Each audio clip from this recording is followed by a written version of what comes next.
Four Brown Chicks Holiday Edition, if you couldn't tell. This week in Rock With It or Stop It, we want to talk about a couple different things. So the first thing I wanted to talk about was our classic Love and Hip Hop, your guilty pleasure reality TV. I know you all, like, I don't know, I feel like I graduated from Love and Hip Hop, but I still feel like we thoroughly enjoyed the Love and Hip Hop days, the mess, the entertainment, the storylines. And this time they're bringing Love and Hip Hop back, but they're doing it differently, doing a healing relationship series. So in this series, it's about 7 episodes, and they're going to take your favorite all-star couples, your Mama D's, your Scrappies, your Bambies, you know, all the classic Cardi Reds, your Young Jocks, and they're all going to be staying at some hotel in Arizona where they're supposed to be focused on healing their relationship. Specifically, Ray J and Princess, which, I mean, I don't know where they are in their relationship now, but they're supposed to be like the head of the healing on the marriage side. Then you got Kirk and Rashida, and then even April and Fizz are going to be on there. So how do you guys feel about that?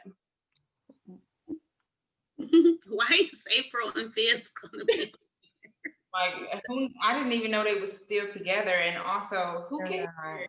Who cares? I don't think they are together. I think it's probably just for spice of the entertainment. This is what I think. I'm not opposed to it because I do like to see when shows try to take a positive turn or like try to, you know, have some type of message about healing relationships or relationship issues. And maybe that'll be part of it, is that they aren't just focused on romantic relationships, but co-parenting relationships and whatever, because I still don't understand. It don't matter. But yeah, so I'm all for that. I just hope it's not one of those things where they try to make a joke out of it, because healing is like, a lot of people have been focused on healing, so it's something that will draw in an audience, and they don't really take it serious. And they'd be like those fake counselors and therapists that they be having sometimes, just saying anything, honestly. But I don't know. I might tune in at least to like the first episode to try to get a feel if they're being serious about actually trying to heal these things, or if it's really all for giggles. And then I'll have to figure out from there. Yeah, I agree with you. I think right now it's kind of trendy to be in a healing space, especially with the whole year, every year, all year, we all been kind of working on like bettering ourselves and doing shadow work. So for me, it's like, are they just doing this like as a branding thing? Like, okay, we haven't been getting as much views on our regular shows. Nobody wants really to see this messy stuff. So we're going to package it like it's something productive. But yeah, I agree. I'll see the first episode and see what's up. I'm gonna watch simply for the mess. I know it'll be mess because it's Mona Scott. That's what Mona Scott does, mess. I don't think that Mona Scott is a healing type of person. That's just not her lane. Like, even when, you know, she met with Tamar, and Tamar was like, I really want people to see me in a different light, and I really want all this and all that. And I'm like, well, why are you meeting with Mona Scott Young? Like, that's just the last person who, that's just not what she does. I mean, she's great with the mess, but I just don't see this being healing. I mean, even when Ray J and Princess had their sit down talk, that was supposed to be healing. And like, I don't know if y'all watched that, but Ray J was on something, number one, allegedly. And number two, it's just, they don't even set it up to be like healing, you know? Like, I feel like even still being tied to Love and Hip Hop, it's like, is it really healing? But I'm gonna tune in, because up until recently, I mean, I feel like within the last year, I just stopped watching Love and Hip Hop. So I'm going to tune in. And like I said, I think with Ray J and Princess, there's just no coming back with that. Kirk and Rashida, I feel like Rashida, there's no healing with that either. But, you know, they take great photos together. So that's what matters in the media world. This is a collector check reunion, that's all. Yeah, like 100%. I feel like it's like, you know, views been low. They had to stop filming because of COVID. you know, OnlyFans doesn't really work out for everyone. So they're like, hey, let's grab all the couples together and try to get some coins. Yeah, I'm gonna have to agree with all of you guys. I will check out the first episode to see how much I can retain. I've definitely stopped watching Love and Hip Hop for a couple of years now because sometimes it get into a space where I just be like, why am I even watching this? But I am gonna check that out though, just to see what they got going. And maybe we'll give you guys an update on what we thought. Okay, moving on. The next thing I wanted to talk about was Teyana Taylor making an exit from music.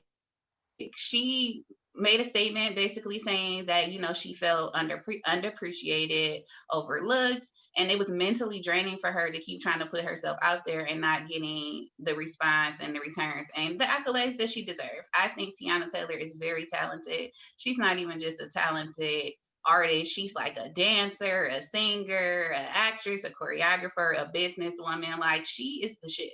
So I can totally understand feeling like you're putting art out there and it's like your work isn't being received in the way that you would want it to be received. And I don't even think it's all about just like the accolades or it's just like, hey, I'm working really hard and I'm not getting acknowledged for the work, so I'm moving on. Now, what she did want to clarify is that she's leaving music, but she's ultimately going into different ventures. And she even made it in her statement that she's leveling up. And just based off the recent move that she made, being the creative director of Pretty Little Things, I can definitely see like she's right. She's taking her art in different directions. But how do you guys feel about her removing herself from music? I personally feel like kudos to her. I feel like it's something, especially more recently, we hear in the music industry so often, is that the music contracts that these artists are in really are not designed to help the artists, to help them develop their craft, to give them the tools and resources that they need to put their music out there in the way that they intended it to be out there. We've heard that it's, allegedly manipulative. It's all about money. And she even said in her statement that her label hadn't really been, that the work that she's putting out, she's doing like 110%, and her label may match that 10% of, the effort. So I think kudos to her. I think she's doing something, in my opinion, ahead of the curve, because I feel like a lot of times artists don't have these moments until they've reached, not to say she hasn't done amazing things, but think of like your Rihanna's, your Beyonce's, who have branded or kind of extended themselves outside of just music with like Fenty Beauty and Ivy Park. Those things, they happen in their careers later on, whereas Teyana is still, she's not a new artist, but you know what I mean? She hasn't been in the game as long as some of like those OGs. So I think kudos to her for coming to this realization and really pursuing what makes her happy. I agree. I'm really proud of her. Also, along with creative director of Pretty Little Things, she's also been doing like a lot of directing work for videos. I know she directed Queen Naja's new video for Pack Light. And you can just see like the creativity and just like the love for the art of making music like come to light. And, sometimes like it's not our mission to do it directly. Sometimes we have to be a vessel through other things. And so maybe this just isn't her calling for direct music, but maybe just through, directing videos, through taking a turn for Pretty Little Things, like even just making Pretty Little Things more diverse, more just changing things in the way that she sees fit. And sometimes that just can't come directly from you. I personally love Teyana Taylor's music. I love her personality. And I also love that she is one of those artists that you can tell just kind of is loyal to the people that like has helped her. Okay. Yeah. So when Teyana Taylor first started going out on tour, she actually had Taylor Terry, who is from Cleveland, dancing with her. And I mean, she danced with her throughout like her entire career. And I just really give kudos to artists like that who sticks to what works and those people that they put on. and who are still, you know, working with people bigger now, but still when they go out and do something, it's like, I want her right there. So I give her kudos to that. And you can just tell she's a very genuine person. And, you know, to even make that decision, it was kind of just like, this isn't making me happy. So what am I doing it for? Yeah, absolutely. I agree with all you guys. I feel like she is such a talent. She is an amazing star. The only thing I don't totally agree with is I don't think it's based off of looks because, like, come on, honey. She got body, she got face. Her looks is always styled to perfection. I think it's just more so of the direction that the music industry is headed and it just not being the same way it used to. The way that music is reaching fans is based off of what's being put in front of us, and if her label is not doing the work to push her, then she's not going to be at the forefront of her music being heard or being streamed the more than anybody else. But I think she's living her best life. I think she's living the dream ultimately. Like what we've said on past episodes of Four Round Chicks, we all just want to like do what makes us happy and then cultivate opportunities for other people around us. And I think that's what she's doing, and it's super inspiring. I love her. I love her husband Iman Shumpert. They're such a beautiful family, and I just know they're gonna have like even more success and happiness moving forward. Yeah. I agree. And really quickly, I do want to say, like, shout out to whoever orchestrated that deal between her and Pretty Little Things, because honestly, they've been just like Fashion Nova. They've been run through the ringer lately about ripping off other people's designs. So I feel like this is also a fresh start for them to have someone who is so stylish, and like when she puts out her videos, they're iconic because of all of the looks, especially, actually making some authentic and unique and not stolen designs. Okay. So I'll be curious to see what they put out too. Well, speaking of stolen designs, because that was a great segue into our next topic. The last thing we wanted to talk about was Meg Thee Stallion's Fashion Nova collaboration. There was some hearsay that the designs were actually stolen from another designer, and that Megan's team were aware of the designs because they've actually used like actual designs from that team originally, from this designer before. So they're very familiar with her work and the designs that she does. And the designer basically came out and said that the designs, some of the designs that were used in that fashion line were stolen and she was never getting credit, which when I did my research, if you go and look, there's like tons of designers who actually have came forward and said that a lot of their work has ended up on Fashion Nova's website without their permission. There was even a lady on there saying, one designer saying like they legit ordered samples from her to like use as samples to mass produce her clothing line. So I just wanted to know, what did you guys think about that? Well, y'all know Fashion Nova, that all they do is steal from the culture to push it back out and put their name on it. It's really sad because they actually could just be collaborating with these brands, at least on the back end, getting that proper write offs to use their designs because they're making so much money. They can literally afford to do that. So it just says that they really don't care about us. And I'm confused as to why people really still support them at this point. I think so many people have came out and said like, yeah, my designs were taken, but if you don't have like that big platform, then people aren't really going to hear out and see. I think you guys know who Jay Nice is on Instagram. She's from Cleveland too. She has like a clothing line and she does like a bunch of other stuff too, but at this point she's just like an Instagram celebrity. And she said the same thing, like this could have been 3 or 4 years ago that Fashion Nova ordered samples from her and literally went and made those designs. Like, and I think that she sued them and got money, like a lot of money for them using her design. So that's what I would do if I was in that position. I'm getting my coins, whether y'all like it or not.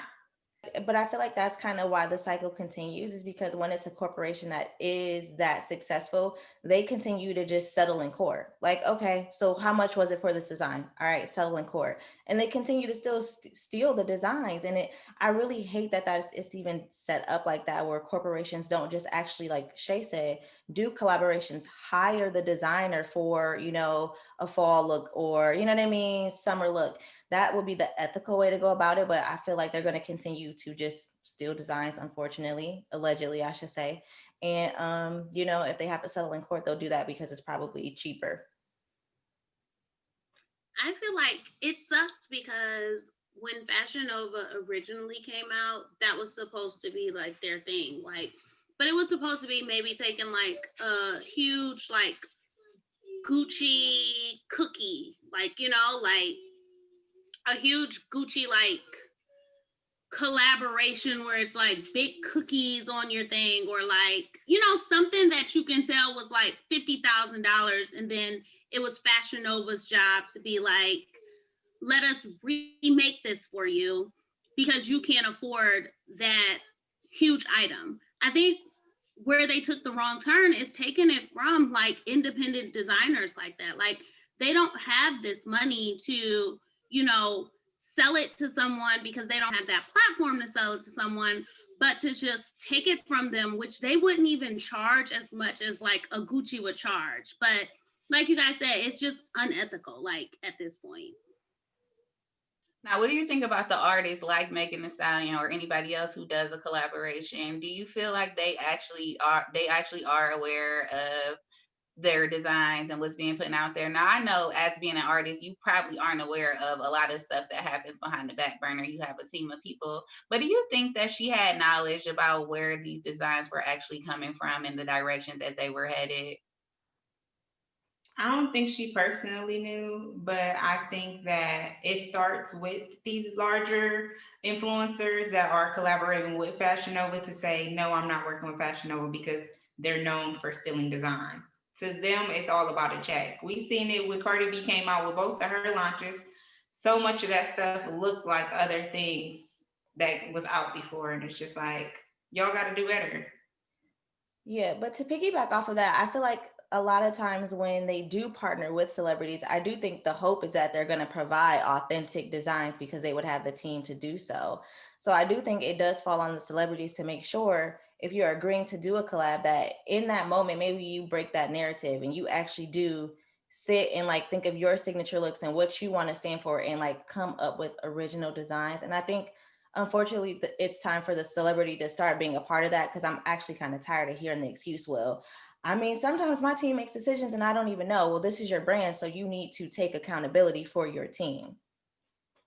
Well, it makes me wonder why those celebrities too don't like try to put their people on. Like, I have a stylist over here who knows a designer, like they can help. Like, at some point you just have to be able to take the accountability, because at the end of the day, nobody's going to be like, oh, you didn't know, oh, okay, so we're gonna, no, it's like, your name's on this is a huge brand, like you have to make sure your I's and T's are dotted. This is not a new company. You know what they've been doing. Like, you have to, before signing those papers, say, let me make sure I'm good on my end.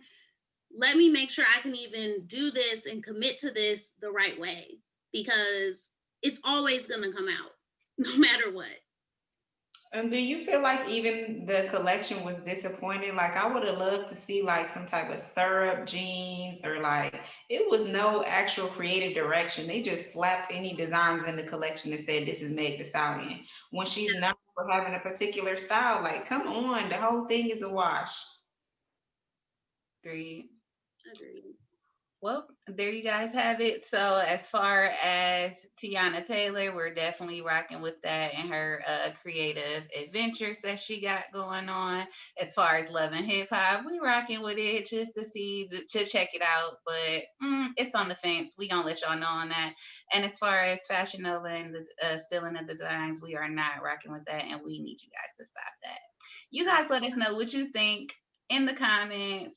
Like, share, subscribe to this video, and tell us what you think. Bye. Bye.